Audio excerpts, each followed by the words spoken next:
Hey guys, I just got something that I've been waiting for quite a while. This is the very first plane that Horizon Hobby has put out that comes with flaps and retracts already installed. And let's open up the box and see what that looks like. Here's a nice look at how everything comes packaged in the box.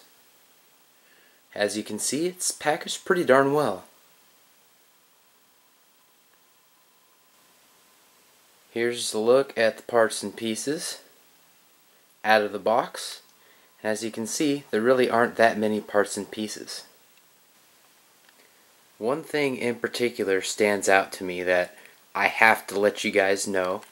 This piece right here, this intake, glues on to the bottom of the main wing.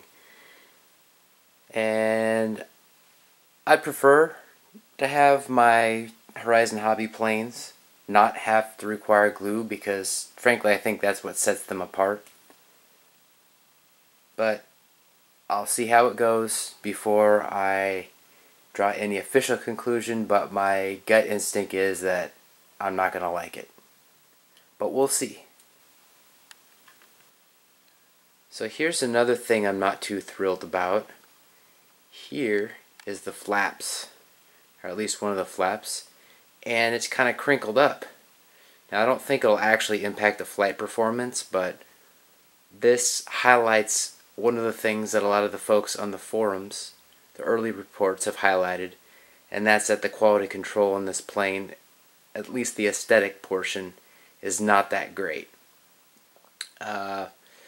We'll see how it impacts it in flight, if it does at all. I don't think it will, but it does piss me off a little bit because I'm the one who's supposed to be making dents and dings. I know they're inevitable.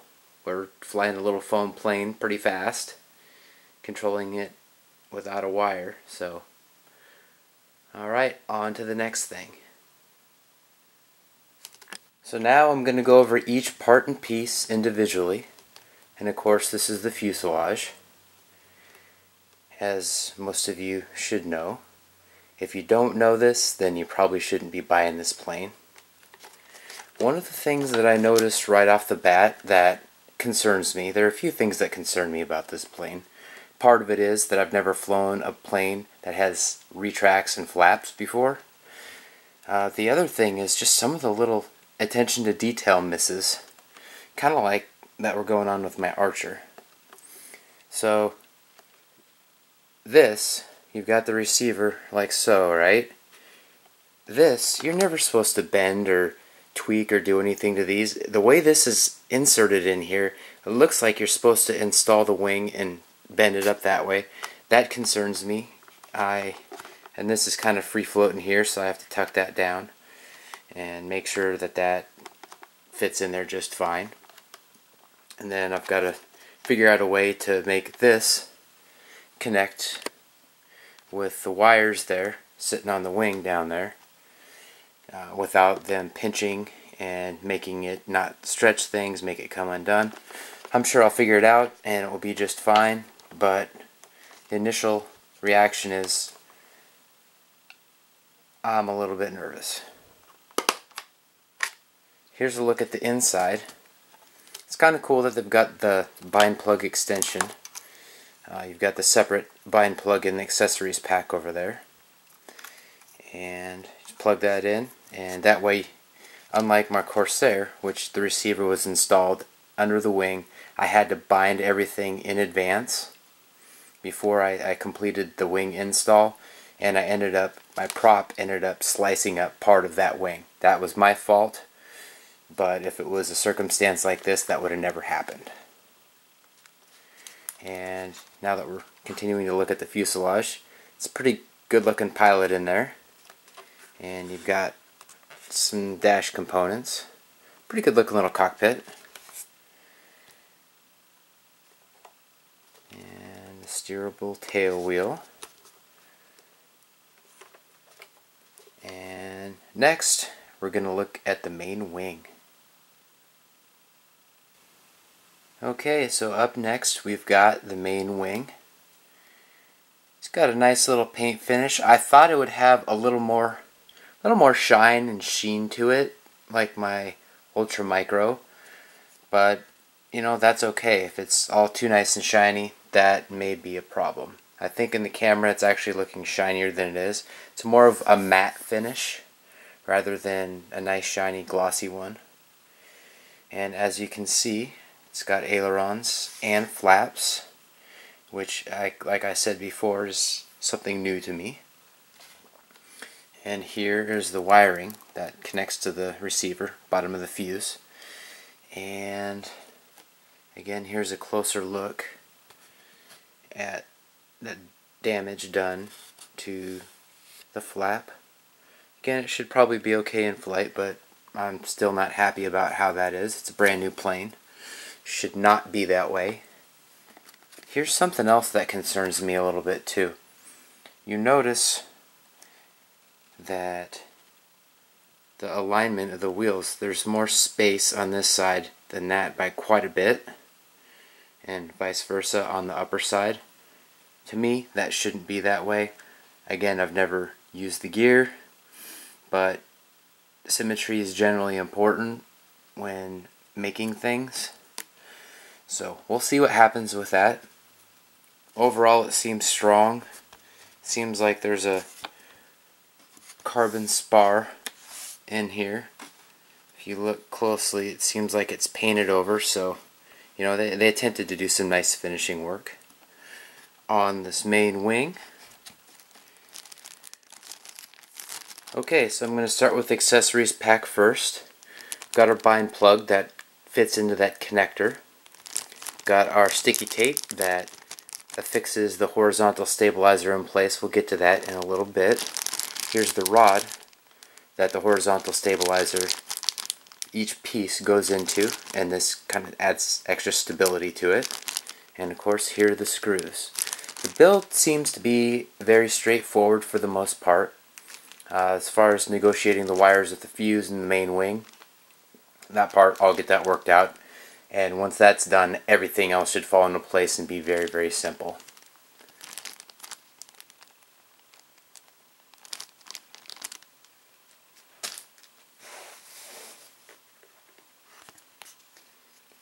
So here's a close look at each piece of the horizontal stabilizer. As you can see, these are joined together. And then that tube I was just showing you a minute ago. Each end will go in there. Boom, it'll go together. And it'll slide into the back of the fuse. And then it will have a horizontal stabilizer attached. Okay, so this is the last piece that I'm going to talk about. This is the little air intake that is going to be super glued or CA'd onto it. The owner's manual recommends a medium CA. I've never heard of that. The only thing that I've actually heard of are gap filler and thin foam safe CA. And again, I stress foam safe because this is foam and the rest of the airplane is foam, and if you use super glue or standard CA, it is going to eat right through the foam, and you're going to be very upset when your new plane looks like crap. And it's probably not going to hold very well either. So make sure you use foam safe CA. Alright, so just got done installing the main wing on this. And before I get into that, I want to focus your attention on that right there. The paint is flaking off this, and I'm not sure if I did that or if it came that way, but I don't really care for that. Anyway, back to the wing install. All I had to do was attach a couple of the servo wires for the gear, the flaps, and the ailerons. Connect those, and there's a little box, little shelf underneath in this area right in here where those kind of fit in there. And then slid the wing back into this pocket here, and 2 screws. That's it. Alright, now on to the next thing. Alright guys, so this build was really easy. I thought it was going to be easy, quite easy. It's even easier than that. So the tail section, boom, went on easy. The main wing went on really quite easy. And it was so quick and easy that, in fact, that I already bound my plane to my DX6. That was really easy. The owner's manual was fantastic, and some of the great guys on RC groups gave me a little direction on that, and that is much appreciated. I appreciate it, guys. And up next, I'm going to show you a couple of these things in action. Those things being the retracts and the flaps. Okay guys, so the first thing that we're going to do is I'm going to demo my flaps. Take off flaps. Of course, that prompty here is my DX6. Landing flaps. And those were the different menu options for the voice alerts. So I'm not sure if I got that right, but I took a stab at it, and that's what I'm going to use until I'm told otherwise. Take off flaps. Flaps up. And that's my little flap demo. Okay, so the next thing that I'm going to demo are the retracts. And it goes a little something like this.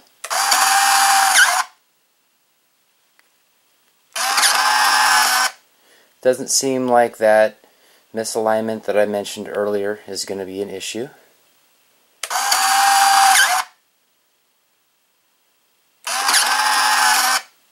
And that's pretty cool. Alright, so I'm going to show you my control surfaces moving, and then I'm going to show you the engine. So up first are the ailerons. Everything seems to be going okay there. Next, you got the elevator.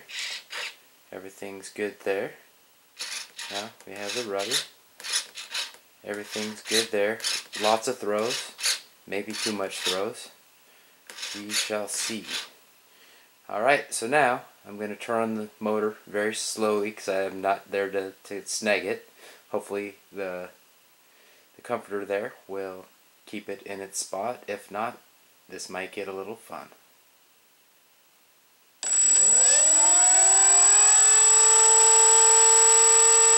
Look at that four-bladed prop do its thing. Yeah.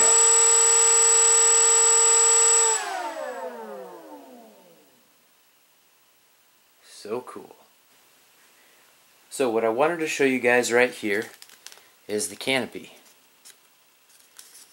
Now when you're out flying your plane, this can be either a big plus or a big minus. This, kind of like my Archer, I just did an Archer review not that long ago, and that canopy was a nightmare. Intelligent design, poor execution. This, however, is very much like my Fokker Wolf. So, slide it in there, push it down. There's a nice little latch there. We'll zoom in on that a little bit. There you go. And it's kind of hard to see actually unless you know what you're looking for. Push down on that. Boom. It pops up. Everything's great. This is the battery tray, and I've got the battery sitting in there the way that the manual recommends that we have that sitting in there. And that's with, as you can see, the strap being in the upper end of the battery, the rest kind of sitting behind. A lot of people are saying that these planes are very nose heavy, so keep that in mind. And that's that with the battery bay. So this is a closer look at this exhaust piece. I glued it together. It's actually curing right now. And it was very quick and simple. And time will tell how durable it is.